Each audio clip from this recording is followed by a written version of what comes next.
My name is Uma Donovan, and I'm 28 years old. 5 years ago, my family called me their ugly dropout and cut me off completely. Last month, I walked into my sister's graduation ceremony as the anonymous donor who controlled her entire future. When the dean asked if I knew the valedictorian, I pulled out a contract worth $5 million. What happened next left 500 guests speechless, my mother in tears, and my golden child sister watching her perfect life crumble in real time. Before I reveal how I orchestrated the most public downfall in our university's history, please take a moment to like and subscribe, but only if you genuinely connect with this story. Where are you watching from? Share your location and local time below. I love knowing how far these stories of justice travel. Let me take you back to where this all started. The Donovan family of Greenwich, Connecticut looked perfect from the outside. My mother, Patricia, sat on 3 private school boards, hosted charity galas in our colonial mansion, and never missed an opportunity to showcase her achievements, especially her daughters. Well, one daughter. Victoria was everything Mother wanted. Blonde, delicate features, honor roll since kindergarten. Her achievements covered an entire wall in our living room. Lacrosse trophies on custom mahogany shelves, debate championships in gold frames, acceptance letters from Ivy League schools preserved under museum glass. The Waterford crystal chandelier seemed to spotlight her shrine whenever guests visited. Then there was me. Dark hair that refused to straighten, a nose Mother called unfortunate, and a body that preferred comfort over cocktail dresses. My corner had one photo from middle school science fair, turned backwards. It doesn't match the aesthetic, Mother explained to visitors. What those visitors never knew? I scored 1580 on my SATs, higher than Victoria's 1490. But when I mentioned it at dinner, Mother's response was swift. Test scores don't matter if you can't present yourself properly. Victoria understands that. She has the complete package.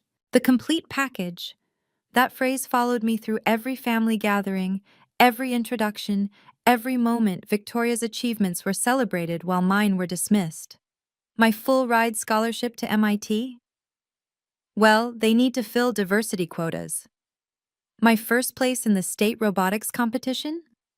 Victoria's debate trophy photographs better. By the time I turned 18, I'd learned my role in the Donovan family ecosystem, the cautionary tale that made Victoria shine brighter, the ugly duckling who proved, by contrast, how beautiful the swan really was. I just didn't know yet that ugly ducklings sometimes grow up to own the whole lake. The favoritism reached its peak during my 18th birthday.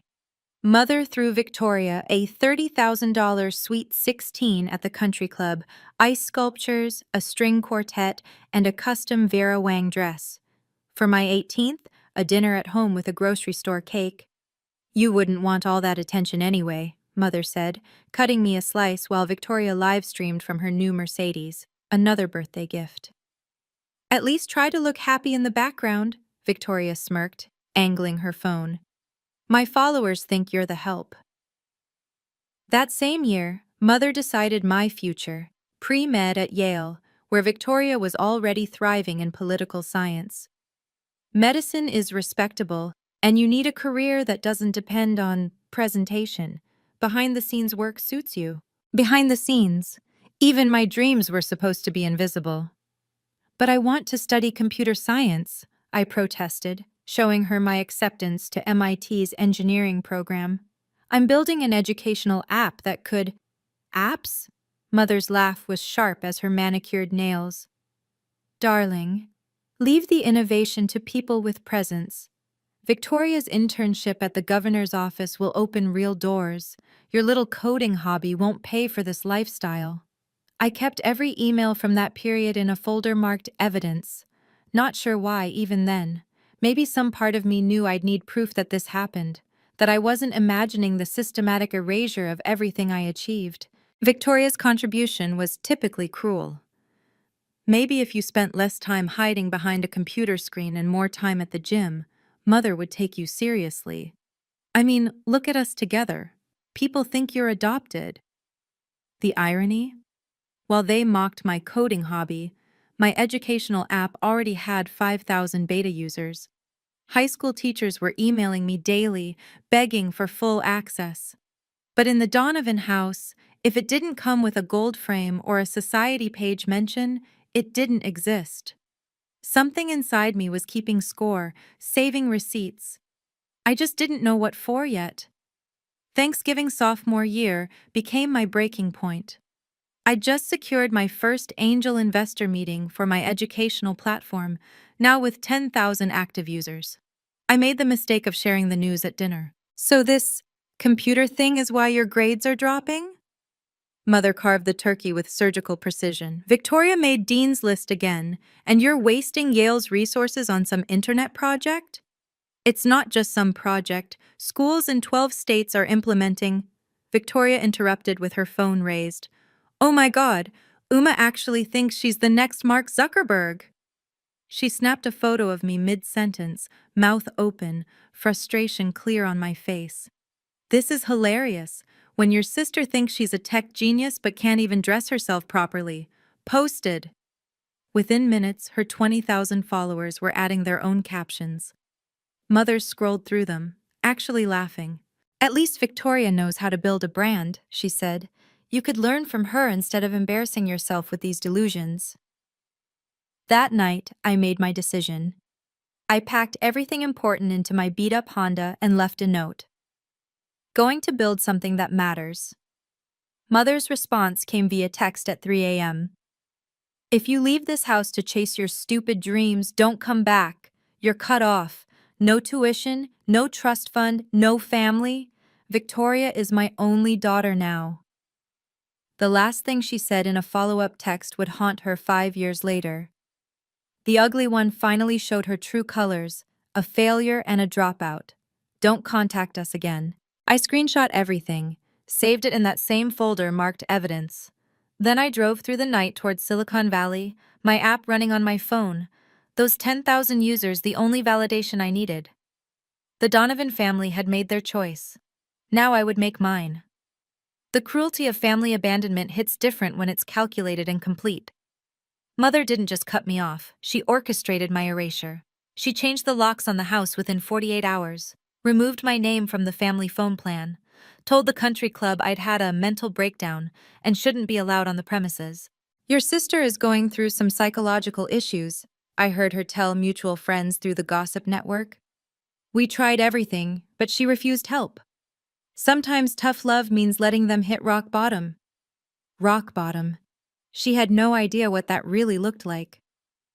Victoria played her part perfectly, posting Instagram stories from family Christmas dinner with captions like, "Perfect family time," well, almost perfect, and "so grateful for parents who support real ambition."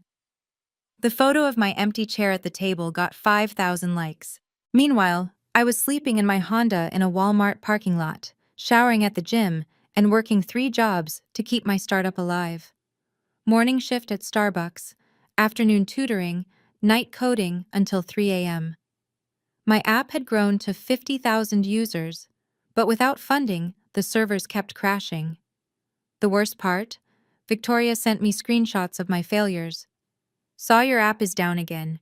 Maybe this is the universe telling you to give up?" Then, "Mom's redecorating your old room. It's going to be her new gift wrapping station." I saved every message, every cruel text, every mocking email. My evidence folder grew alongside my exhaustion. 47 venture capitalists rejected my pitch. "Interesting concept, but you lack the pedigree we typically invest in." Translation: no family connections, no Ivy League degree to finish, no trust fund to fall back on. One investor actually Googled me during the meeting and asked about the family situation. Apparently, Mother's gossip had reached San Francisco. But anger is a powerful fuel. Every rejection, every night in my car, every cruel message from Victoria, I converted it all into code, into features, into determination. My family thought they'd buried me. They didn't realize they'd actually planted me. 2 months of living in my car broke something in me, or maybe it forged something harder. December in California isn't Connecticut cold, but at 3 a.m. in a parking lot, wrapped in a sleeping bag from Goodwill, it's cold enough to make you question everything. The morning Starbucks manager found me brushing my teeth in the employee bathroom. I thought it was over. Instead, she quietly handed me a bag with a sandwich and said, "I've been there. Keep pushing." That same day, Victoria sent another email with the subject line, "Life Update." "Just wanted you to know I got the Richardson Scholarship, $200,000 for my senior year and graduate school. Mom threw a surprise party at the club. Everyone asked about you. Mom told them you're finding yourself in California. LOL. How's the car? Still pretending to be the next Steve Jobs while flipping lattes?" I stared at that email on my cracked phone screen, rain starting to hit my windshield. My app had 75,000 users now, but I couldn't afford proper servers. Teachers were begging me not to shut down, sending testimonials about struggling students who'd finally started succeeding. "While you're flipping burgers," Victoria's next text read, "I just got into Harvard Law's early admission. Mom's already planning my graduation party. Shame you won't be invited to that one either." That night, I did something I'd never done before. I replied to one of her messages. "Congratulations, Victoria. Save these texts." "Why? Planning to show them to your therapist?" Something like that. I didn't tell her I'd just been accepted to speak at TechCrunch Disrupt's Startup Battlefield, or that my session on educational equity through technology was already sold out. Some things are better kept in the evidence folder until the right moment. Rock bottom, I learned, is just the foundation for everything you build next. Everything changed at a hackathon in Palo Alto. 48 hours straight of coding, fueled by free Red Bull and determination. I hadn't slept in my car for 3 days, saving gas money for the entry fee. "Your platform is processing how many students?" Marcus Chen, a judge and angel investor, stared at my demo. "With no funding?" 75,000 active users across 16 states. I showed him the testimonials from teachers, the improvement metrics, the waiting list of schools begging for access. "And you're living in your car to keep this running?" I nodded. No point hiding it. The parking permit on my dashboard was visible. Marcus made a call right there. 20 minutes later, I had a $50,000 seed investment and keys to a startup incubator space with a shower and a couch. "Your family's loss," he said, shaking my hand, "is the tech world's gain." Within a month, I hired 2 developers from my hackathon team. My platform hit 100,000 users. TechCrunch ran a feature. "College Dropout's EdTech startup revolutionizes remote learning." The irony wasn't lost on me. Victoria must have seen the article. Her text was predictable. "Cute little PR piece, though they definitely photoshopped your headshot. BTW, I'm speaking at the Connecticut Education Summit next month. You know, real influence, not internet metrics." I didn't respond. I was too busy fielding acquisition offers and planning our Series A round. But I saved her message in my evidence folder, right next to the screenshot of my bank account showing the first $50,000. The girl living in her car 6 weeks ago now had a team, an office, and a mission. But more importantly, I had something my family never expected me to have: patience. The best revenge isn't served cold, it's served with documentation. 3 years of silence ended with a LinkedIn notification. "Patricia Donovan viewed your profile." My company was now valued at $10 million. We'd just announced our Series B funding. The Wall Street Journal called us the future of educational technology. Suddenly, my mother remembered I existed. The message came 2 days later, formal as a subpoena. "Uma, I hope you're well. Victoria is applying to the Fletcher Fellowship, the same accelerator program you apparently graduated from. As her sister, the least you could do is write a recommendation letter. Family supports family, regardless of past misunderstandings." Past misunderstandings. That's what she called abandoning me to live in my car. "I need this by Friday," her follow-up read. Don't embarrass the family further by being petty. I drafted my response carefully. I cannot write a recommendation for someone I don't know professionally. Best of luck to Victoria. Mother's next message dropped all pretense. After everything we invested in your education, this is how you repay us? Victoria has worked harder than you ever did. If you don't help her, I'll make sure everyone in your precious tech world knows about your mental health issues and unstable past. Mental health issues. The ones she invented when she kicked me out. Do what you need to do, I replied. She did.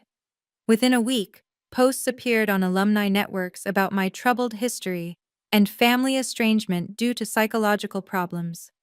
Victoria contributed her own LinkedIn article, When Success Comes Despite a Difficult Sibling, My Journey.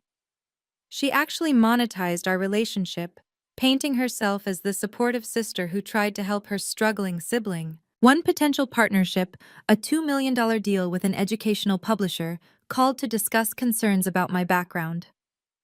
They pulled out the next day. But while my family was playing checkers, I'd been playing chess. Every post they made, every lie they spread, every threat they issued, I documented it all.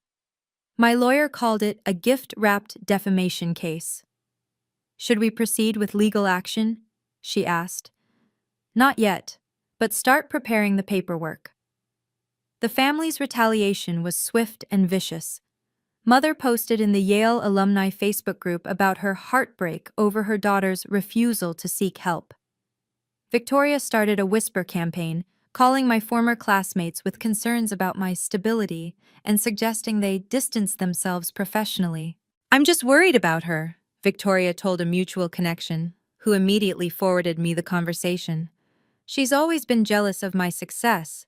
Now she's trying to sabotage my fellowship application out of spite. The irony burned. She had everything, the family support, the trust fund, the connections, and still needed to destroy me to feel secure. 3 more investors expressed concerns. My board called an emergency meeting. One member actually asked if I should take a break for the company's reputation. Your family drama is becoming a liability, the board chair said bluntly. Fix this or step aside. That night, alone in my apartment, a real apartment now, not my Honda, I nearly gave up. I had the NDA drafted, ready to sign away my right to speak about them in exchange for their silence. Then, Marcus Chen, my first investor, called. Just got an interesting email from a Professor Mitchell at your sister's college. You might want to hear this. Professor Mitchell had been tracking Victoria's academic work for 2 years. The plagiarism was extensive.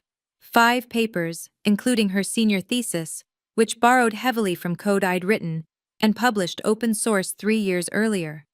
My code, in her thesis about innovation in educational technology. She's about to receive the President's Award at graduation, Professor Mitchell explained.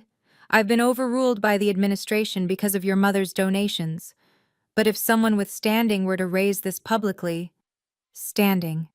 I looked at my bank account, my company's valuation, the offers coming in. Send me everything, I told her. They didn't know I had been preparing for this moment. They were about to find out. The board meeting that should have ended my career became my darkest hour. 12 people in a conference room with floor-to-ceiling windows overlooking San Francisco, all avoiding eye contact. The negative press is affecting our valuation, the lead investor said, sliding a folder across the mahogany table. We've had 3 major clients express concerns. Uma, we think it's best if you take a temporary leave as CEO. Temporary. We all knew what that meant. My family is spreading lies. Your family is well connected, he interrupted. Your mother sits on boards with people we need. Your sister's LinkedIn article has been shared 50,000 times. True or not, perception is reality in this business. My phone buzzed. Victoria. Heard about your little board meeting. Maybe it's time to admit you're not CEO material. Some of us are born leaders, others are just dropouts. I wanted to show them Professor Mitchell's evidence right then, but my lawyer had advised waiting. If you're going to strike, make it count. One shot, public, undeniable. I need a week, I told the board. Give me 1 week to resolve this. They agreed, barely. As I left, I heard one member whisper, "Should have known better than to back someone with baggage." Baggage? Is that what they called systematic family abuse now? That afternoon, my company's valuation dropped 30% in private markets. TechCrunch ran a piece. Educational startup CEO faces questions about leadership amid family controversy. They quoted anonymous sources about my erratic behavior and questionable judgment. My crisis management firm was blunt. Your family is winning the narrative war. Unless you have something concrete, you should consider settling. Settling. Letting them win. Again. I sat in my office that night, watching the city lights, my resignation letter drafted on my laptop. 5 years of building this company, and my family could still destroy me with whispers and lies. My phone rang. Unknown number. Ms. Donovan, this is Robert Harrison from Steinberg Ventures. We've been watching your company.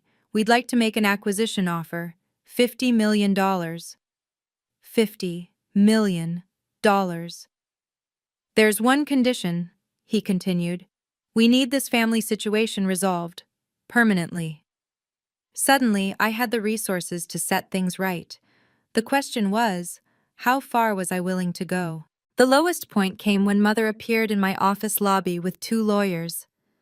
Security called me down, and there she stood in her St. John's suit and pearls, looking at my company's awards wall with disdain. "Uma," she said, as if we'd last spoken yesterday instead of 3 years ago. "This has gone far enough. You're destroying Victoria's future with your jealousy." I haven't said a word about Victoria publicly. Refusing to write her recommendation is sabotage. She pulled out a document. Sign this. It states you'll cease any interference with Victoria's career and acknowledge that your struggles are not our family's responsibility. And if I don't? We'll file a defamation suit. Your little company won't survive the legal fees even if you win. Her lawyer smiled. We've documented your mental health crisis, your dropout status, your homelessness. A jury will see a disturbed individual lashing out at a successful family. Mental health crisis. They were really going to gaslight me in court. You have 48 hours, Mother said, turning to leave. Then, over her shoulder, you've always been jealous of your sister's success. This spite is exactly why we had to cut you off. That night, I nearly signed it. My lawyer reviewed the document. It's aggressive but legal. Sign this and they own the narrative forever. Forever. Victoria would graduate with honors, build her career on plagiarized work, and I'd be legally bound to silence. I was pulling the pen out when my phone chimed.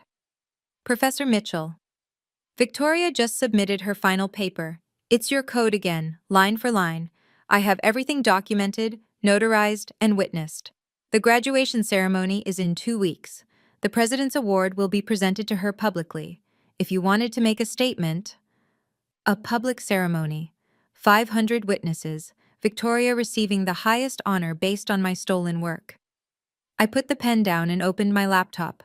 Time to make a different kind of investment. I can't let them do this to another person. That's what I told Marcus when I called him at midnight. This isn't about revenge. If Victoria gets away with this, she'll do it her entire career, and my mother will enable it. What do you need? Marcus asked without hesitation. Time, and a good lawyer who specializes in academic fraud. The next morning, I signed the acquisition deal. $50 million with $20 million up front. Overnight, I went from troubled dropout to multi-millionaire, but I didn't announce it. Not yet. Professor Mitchell sent me everything. 5 papers, 3 presentations, and Victoria's senior thesis, all containing my code, my algorithms, even my comments that I'd forgotten to remove from the open-source repository. She didn't even change the variable names, Professor Mitchell said. It's the sloppiest plagiarism I've seen in 20 years. But your mother donates $500,000 annually. The administration won't touch her. Won't. Not can't. There's a difference. I spent the next 3 days researching Victoria's college. They were launching a capital campaign for a new technology center. They needed $10 million. They had raised 4. What if an anonymous donor offered 5 million? I asked my lawyer. That would make them the largest donor in the school's history. And if that donation came with conditions? She smiled. Every donation does. What kind of conditions are we talking about? The kind that are ironclad and retroactive. That afternoon, I created the Foundation for Educational Integrity. Its first act would be a transformative gift to Victoria's college. The contract was 30 pages long, but the key clause was simple. Any student found guilty of academic fraud would trigger an immediate review and potential revocation of all honors, scholarships, and degrees. Retroactive to the current academic year. Victoria's graduation was in 10 days. Time to see if money could buy justice. At this point, many people would say I should just move on and let karma handle it. But sometimes karma needs a little help from good documentation and contract law. If you've ever been gaslit by toxic family members who rewrote history to make themselves the heroes, type boundaries in the comments below. And if this story resonates with you, a simple like helps it reach others who need to hear they're not alone in dealing with family betrayal. Now, let me tell you about my 2-year plan that was about to unfold. The acquisition announcement changed everything, but I kept it quiet for exactly 6 days.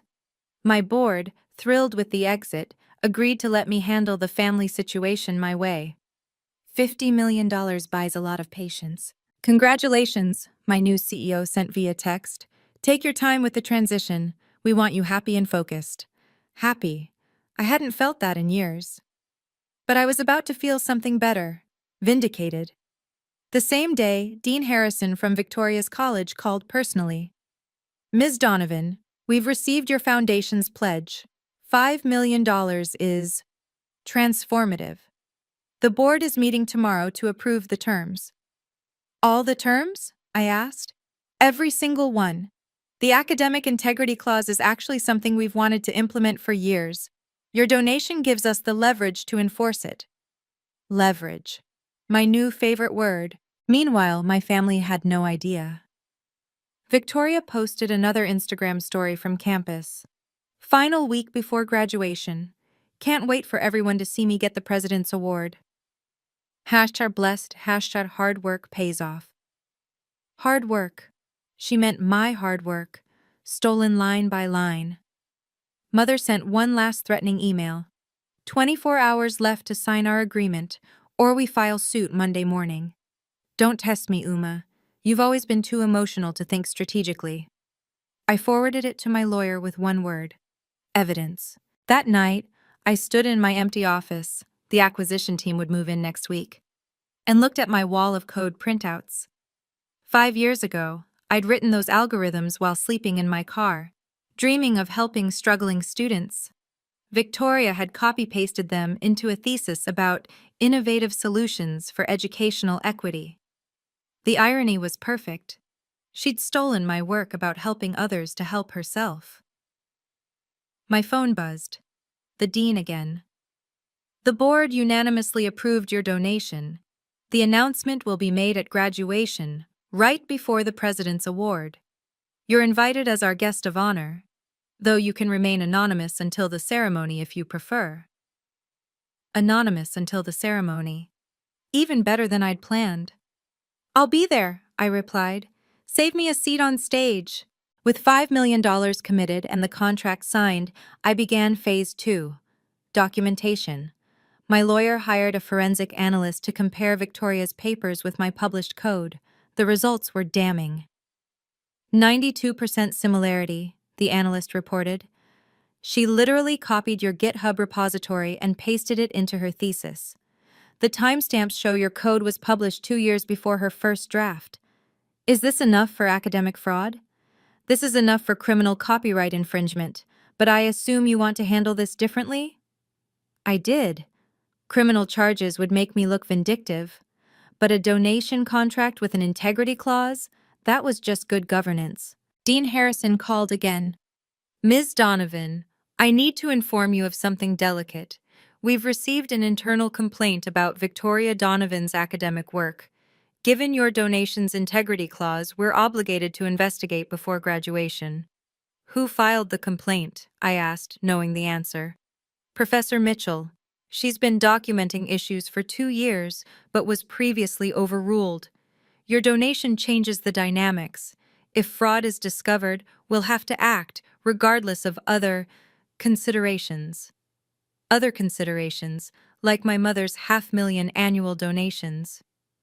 I understand, I said. The Foundation's position is clear. Academic integrity is non-negotiable. The investigation will be complete by graduation day. If violations are found, we'll need to address them publicly, given the President's Award is a public honor. Publicly. 500 guests, including my mother's entire social circle, would witness whatever came next.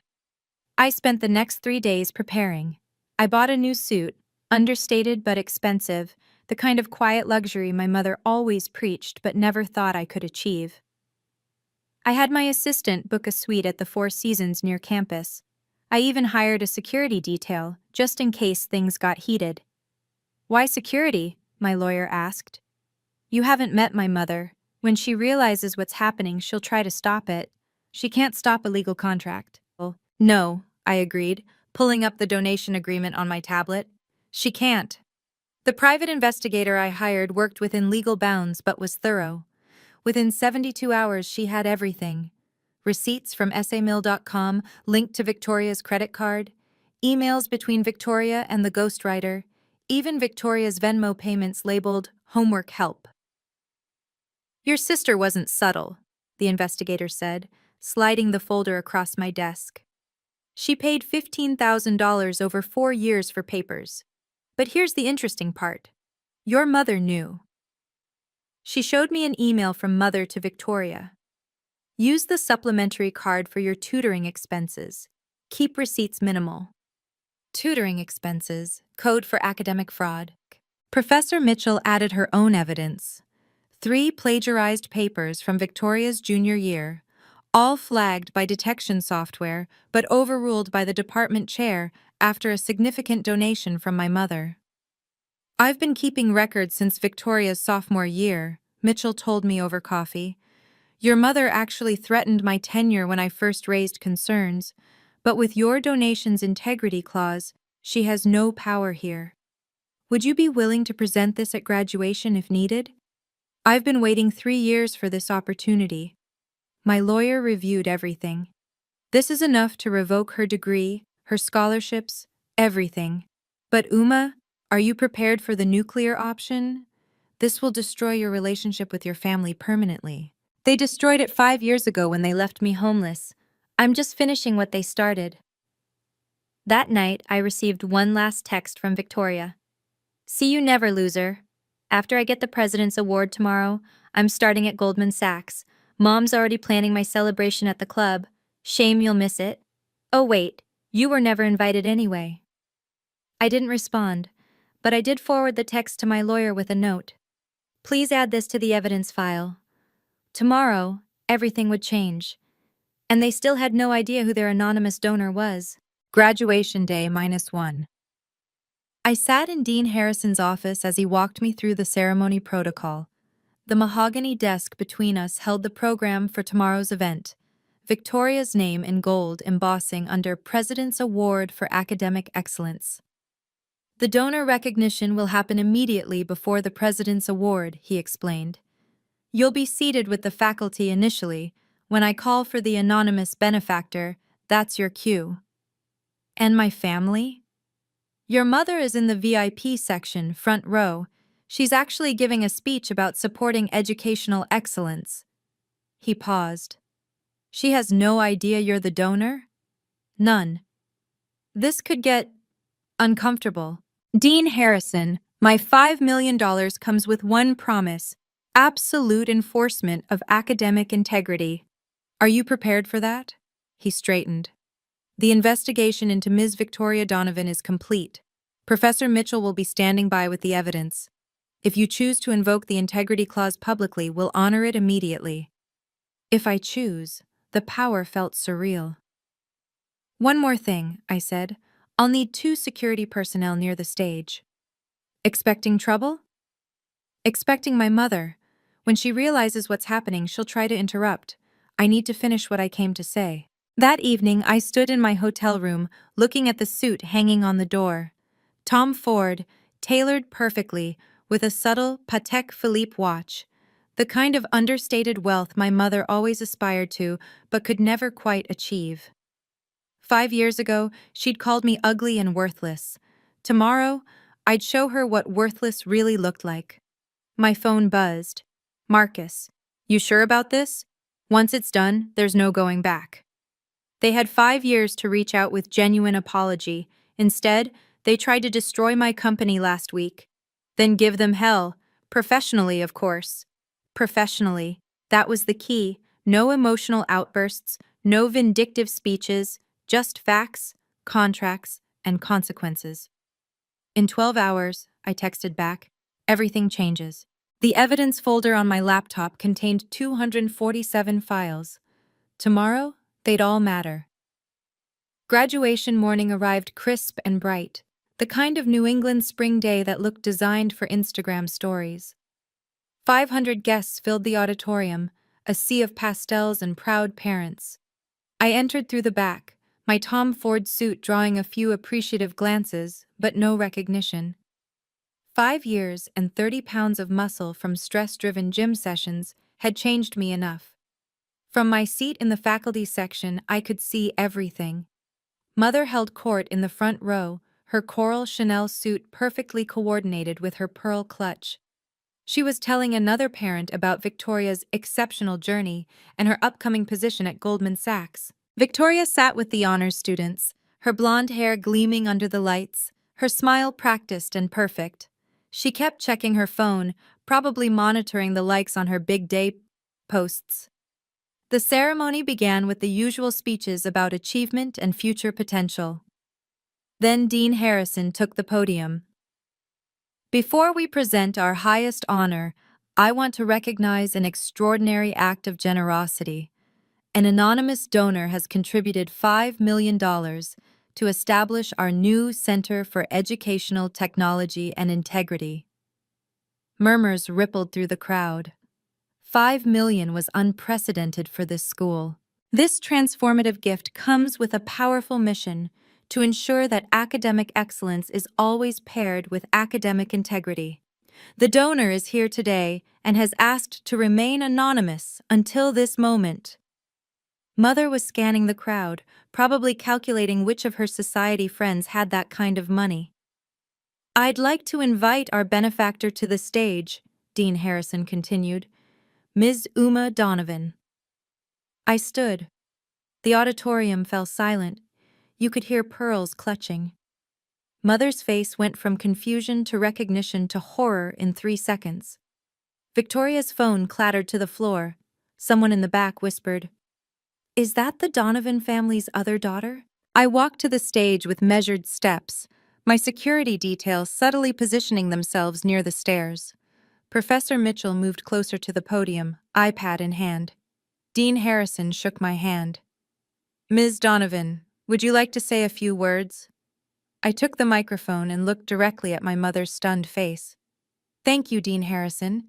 It's interesting how life comes full circle. 5 years ago, I was called ugly, worthless, and a dropout by the people who should have loved me most.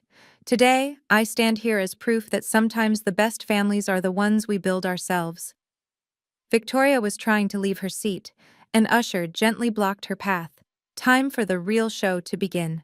"Education saved my life," I continued, my voice steady through the microphone. "When my biological family abandoned me for dropping out to pursue my passion, teachers and mentors became my chosen family. That's why I'm donating this money, to ensure that every student has the support they deserve." Mother was on her feet now, trying to move toward the stage. Security stepped forward subtly. "But support must be paired with integrity," I said, looking directly at Victoria. "Excellence without honesty is just fraud with a fancy degree." Dean Harrison cleared his throat. "Speaking of excellence, we're about to present the President's Award to Ms. Victoria Donovan." Actually, I said, still holding the microphone.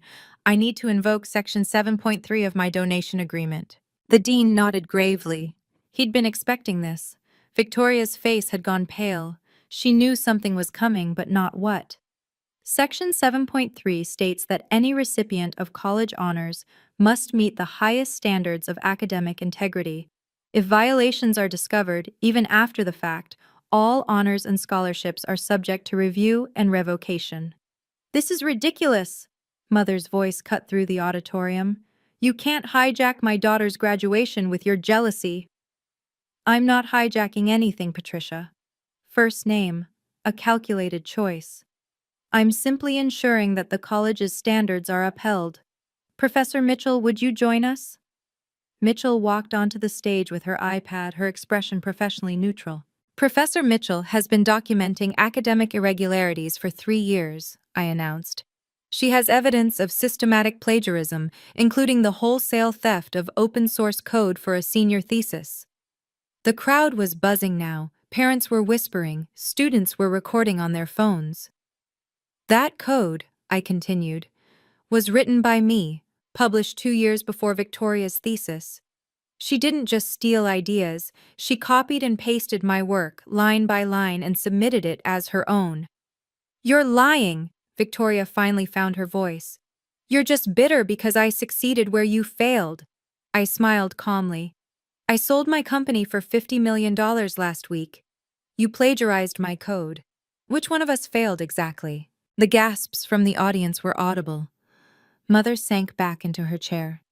Success, I said, letting the word hang in the air, cannot be built on a foundation of lies.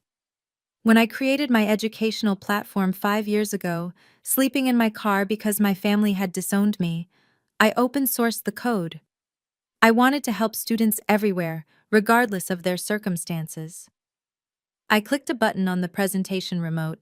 Behind me, the screen lit up with side-by-side comparisons. My GitHub repository from 2021 and Victoria's thesis from 2024.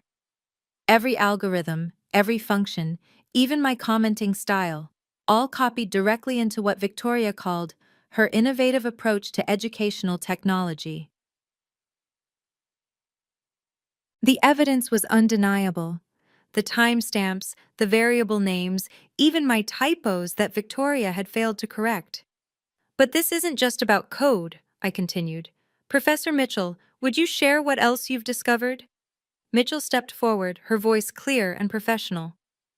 Over the past 4 years, I've documented 5 instances of purchased papers, 3 cases of direct plagiarism, and extensive use of essay mills. I have receipts, emails, and payment records. She clicked through her iPad, and the screen showed Venmo transactions. Victoria Donovan paid essay mill Tom $500. Homework help. This is a setup. Mother was standing again, her voice shrill. You're destroying your sister out of spite. No, I said calmly. I'm ensuring that a $200,000 scholarship doesn't go to someone who bought their achievements. That Goldman Sachs doesn't hire someone who will steal intellectual property. That this institution's reputation isn't tarnished by graduating a fraud. I turned to Dean Harrison. As the primary donor to this institution, I formally invoke the Integrity Clause. I request an immediate review of Victoria Donovan's academic record before any honors are awarded. The dean nodded. Given the evidence presented, we have no choice but to suspend the President's Award pending a full investigation. Victoria burst into tears, not pretty tears, the ugly, gasping kind that ruined makeup and revealed the person underneath. However, I added, raising my voice over the chaos, my donation stands. The $5 million will still establish the Center for Educational Technology and Integrity, and we'll be creating a new scholarship program. I paused, looking at the audience full of students. For those who've been told they're not enough, who've been abandoned by family, who've had to fight for every opportunity, because real success isn't inherited or stolen, it's earned. The applause started slowly, then built to thunder. This moment, standing before 500 witnesses, I could have chosen revenge or justice. I chose justice. If you've ever faced a similar choice, you understand the weight of this decision. Share your story in the comments. Sometimes knowing we're not alone is what matters most. And if you want to see how this story ends, make sure to subscribe so you don't miss what happens next. The most shocking part is still coming. Let me read directly from the contract, I said, pulling out the document. Section 7.3, Academic Integrity Clause. Any recipient of honors, awards, or scholarships from this institution who is found to have engaged in academic fraud shall face immediate revocation of said honors. This clause is retroactive to the current academic year and applies to all students, regardless of other contributions or considerations. The screen behind me displayed the full contract, signatures visible, notarized, and legally binding. This isn't personal, I continued, though we all knew it was. This is about standards. If we allow plagiarism at this level, what message does that send to every honest student who stayed up until 3 a.m. writing their own papers? A student in the audience shouted, "Thank you." Others began clapping. Dean Harrison took the microphone. The evidence presented requires immediate action. Ms. Victoria Donovan, please remain after the ceremony. The President's Award is hereby suspended pending full investigation. You can't do this! Mother was trying to climb onto the stage now. Security moved to intercept. I've donated $500,000 to this school. And I've donated $5 million, I said coolly, with explicit conditions that you helped make necessary. Professor Mitchell pulled up another slide. This email from Patricia Donovan to her daughter explicitly discusses tutoring expenses that correspond exactly with payments to essay mills. The email was damning. Use the supplementary card for your tutoring expenses. Keep receipts minimal. Remember, presentation matters more than process. You encouraged her to cheat, Mitchell said, looking at my mother. You funded it. You covered it up when faculty raised concerns. This isn't just about Victoria.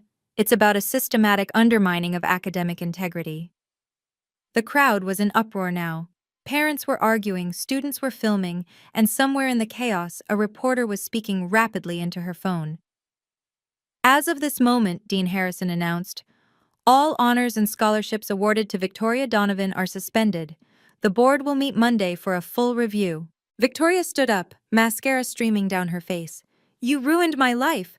Goldman Sachs will withdraw their offer. Goldman Sachs doesn't hire plagiarists, I said simply. I should know. I'm meeting with their venture capital arm next week about my new company. The truth of it hit her then. While she'd been stealing my old code, I'd been building an empire. Professor Mitchell wasn't finished. She connected her iPad to the presentation system, her voice cutting through the chaos with surgical precision. I want the audience to understand the scope of this fraud, she announced. This isn't a single desperate mistake. This is systematic deception spanning 4 years. The screen filled with evidence. 5 plagiarized papers, each with side-by-side comparisons showing original sources and Victoria's submissions. The similarity percentages range from 78% to 94%.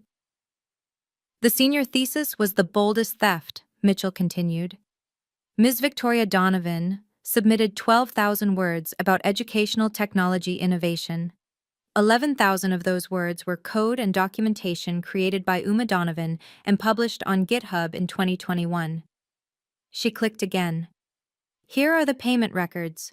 $15,000 over 4 years to various essay mills, paid for by a credit card in Patricia Donovan's name. Mother had stopped trying to reach the stage. She stood frozen, watching her carefully constructed world collapse. But the most damaging evidence, Mitchell said, is this email chain from last year. The screen showed an exchange between Victoria and someone named Academic Helper Pro. Victoria. Need a paper on educational equity. Has to sound smart, but not too technical. Helper. I can repurpose some open source code I found. Kid named Uma Donovan posted it. She's nobody. Victoria. Perfect. She's my loser sister who dropped out. No one will ever check. The auditorium went silent. I hadn't known about that email. The casualness of it, calling me nobody, using my failure as cover for her fraud, hit harder than expected. Nobody, I repeated into the microphone. Your nobody sister just cost you everything. An administrator approached Dean Harrison, whispering urgently. The dean nodded and returned to the microphone. I've just been informed that Goldman Sachs has been contacted by a journalist covering this story. They've preemptively withdrawn their employment offer to Ms. Victoria Donovan, effective immediately. Victoria collapsed into her chair. The golden child who'd had everything handed to her was watching it all evaporate in real time. Furthermore, the dean continued, the board has called an emergency meeting for this afternoon. Patricia Donovan, your position on the board will be reviewed given your documented involvement in academic fraud. Mother's face was the color of her pearls, pale, cold, and cracking under pressure. The dominoes fell fast. Dean Harrison read from his phone as updates poured in. The Richardson Scholarship Foundation has formally requested repayment of the $200,000 awarded to Victoria Donovan.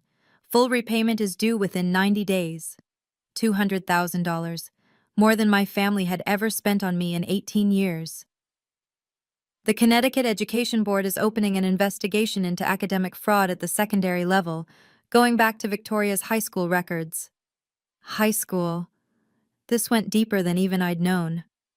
3 graduate programs that had accepted Ms. Donovan for fall enrollment have rescinded their offers.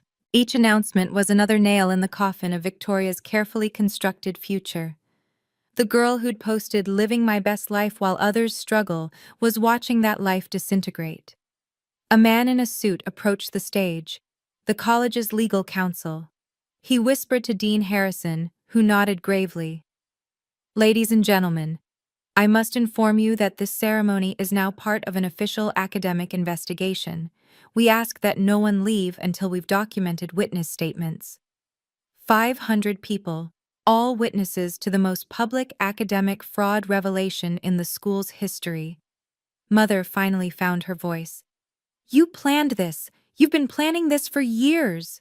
No, I said, meeting her eyes.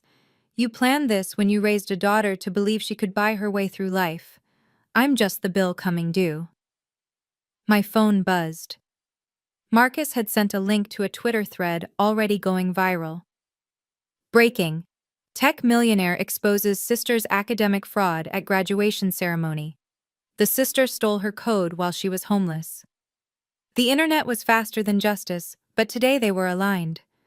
Ms. Uma Donovan, the dean said formally, the board would like to thank you for your donation and your commitment to academic integrity. Your funding will help ensure this never happens again. I nodded, then looked at my family one last time. The saddest part? If you'd just been proud of my success instead of trying to destroy it, we could have celebrated together today. But they'd made their choice 5 years ago. Today was just the receipt. Mother broke through security's line. Desperation gives you strength you didn't know you had. She reached the stage, her perfect composure finally shattered. How could you do this to your family? Her voice cracked, raw and disbelieving. I looked at her calmly. How could you leave your daughter homeless for pursuing her dreams? You chose to leave. You changed the locks. You told people I had mental problems. You tried to destroy my company last week with lies. The audience was silent, watching our family's dysfunction play out like a Shakespeare tragedy. We gave you everything. You gave Victoria everything. You gave me an eating disorder, an anxiety disorder, and a complex about never being enough. The only thing you didn't give me was a choice. I pulled out my phone, scrolling to the saved messages. Would you like me to read your text from 5 years ago? The ugly one finally showed her true colors, a failure and a dropout. Don't contact us again. Several parents in the audience gasped. Or Victoria's email from when I was living in my car? While you're flipping burgers, I just got into Harvard Law's early admission. She knew I was homeless and chose to mock me. Victoria stood up, mascara streaked and shaking. You're destroying my life out of jealousy. No, I said firmly. You destroyed your own life out of laziness. You had every advantage, money, connections, support, and you still chose to steal. You stole from the sister you called ugly and worthless, thinking she'd never amount to anything. I turned back to Mother. You want to know how I could do this? The same way you could throw me away, easily, and without looking back. We're your family. No. Family doesn't abandon you for being imperfect. Family doesn't mock your dreams. Family doesn't try to sabotage your success. You're just people I share DNA with. Security finally reached Mother, gently but firmly escorting her from the stage. I'm not pursuing legal action, I called after them. The truth is punishment enough, but if you contact me again, if you spread one more lie about me, my lawyers will handle it. As they were led away, I added one final thing. I'm not your ugly dropout anymore. I'm your consequence. The auditorium erupted in applause. One more thing, I said, raising my hand to quiet the applause. I mentioned a scholarship program. The screen behind me changed to display the Authentic Achievement Award. $1 million per year will fund 5 students who've overcome family rejection, abandonment, or abuse. Students who've been told they're not enough but refuse to believe it. The criteria appeared on screen. Demonstrated resilience in the face of family trauma. Academic achievement without family support. Commitment to helping others from similar backgrounds. No requirement for traditional markers of success. The first recipient, I announced, is already here. A young woman in the third row looked up, surprised, as an administrator approached her. Sarah Chen was disowned by her family for choosing engineering over medicine. She's been working 3 jobs to stay in school while maintaining a 3.9 GPA. She also volunteers 20 hours a week tutoring kids from broken homes. Sarah was crying as she stood, and the audience gave her a standing ovation. 4 more scholarships will be awarded this year, because no student should have to choose between family and dreams. No one should sleep in their car to afford textbooks. No one should be called worthless for refusing to fit someone else's mold. Dean Harrison returned to the microphone. This is the largest scholarship endowment in our history. Ms. Donovan, would you consider joining our board? No, I said simply. Boards are political. I prefer impact over influence. The money speaks for itself. I looked at the camera. Someone was streaming this live, and I knew who might be watching. To anyone out there who's been called ugly, worthless, or a failure by people who should love you, you are none of those things. You are temporarily misunderstood by people permanently committed to misunderstanding you. Build your life anyway. The truth was, I hadn't originally planned the scholarship. But standing there, watching Sarah Chen cry with relief, I realized this was what the money was really for. Not revenge. Redemption. Not just mine, but for everyone who'd been where I'd been. Success, I concluded, isn't about proving them wrong, it's about proving yourself right. 6 months later, the full aftermath was clear. Victoria's degree was officially revoked after a thorough investigation revealed the fraud went back to freshman year.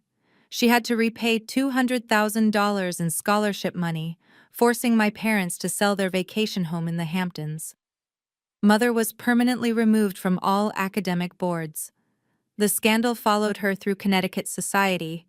Turns out, encouraging academic fraud is worse for your reputation than having an ugly dropout daughter. Victoria's Instagram, once filled with luxury and accomplishment, went dark. The last post before deactivation was a Notes app apology that reeked of legal counsel. I take full responsibility for my actions and am seeking help for my issues. Meanwhile, my company's valuation hit $100 million after the acquisition expansion. We'd helped 500,000 students across all 50 states. The technology Victoria had stolen for her thesis was now the backbone of educational programs in underserved communities. 15 students had received the Authentic Achievement Award so far. Their stories made mine look easy. Kids who'd been kicked out for being gay, disowned for refusing arranged marriages, abandoned for having learning disabilities.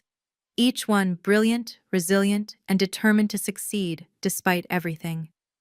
The letters poured in daily, hundreds of people sharing similar stories of family rejection, theft, and gaslighting. I read every one, though I couldn't respond to all. 3 months after graduation, I received a letter with familiar handwriting. No return address, but I knew. Uma, I know I have no right to contact you. I'm in therapy now, real therapy, not the kind where you pay someone to agree with you. I'm beginning to understand what we did to you. What I did. I'm not asking for forgiveness. I'm not asking for anything. I just wanted you to know that I see it now, how wrong we were, how cruel I was, how much you achieved despite us. Your success isn't about us. It never was. I'm sorry it took losing everything for me to understand that. Victoria. I kept the letter but didn't respond. Some bridges, once burned, light the way forward instead of back. Looking back, people ask if I regret exposing my family so publicly. The answer is no. Not because I enjoyed it, there's no joy in watching anyone fall apart, even people who hurt you. But because silence would have been complicity. Every time we let plagiarism slide because of connections, every time we ignore abuse because it's family business, every time we choose comfortable lies over uncomfortable truths, we become part of the problem. My mother and sister had 5 years to apologize, to make amends, to show growth. Instead, they tried to destroy my business with lies when they needed something from me. They made their choice. I simply provided consequences. The real victory wasn't their downfall.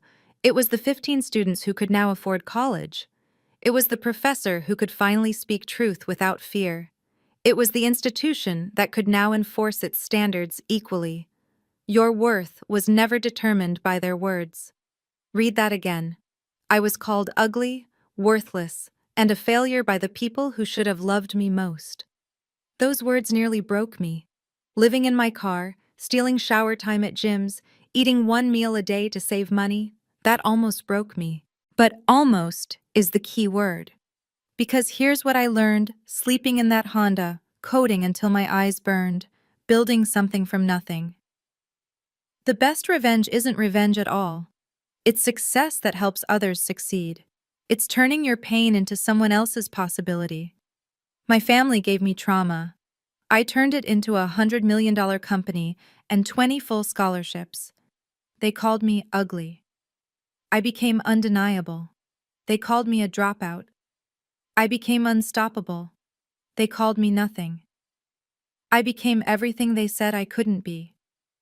And if I can do it, sleeping in a car, cut off from everything, starting from below zero, so can you.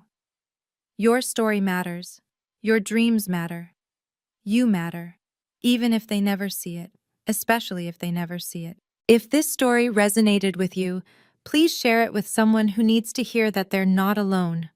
Like and subscribe not just to support this channel, but to help stories like this reach people struggling with family rejection.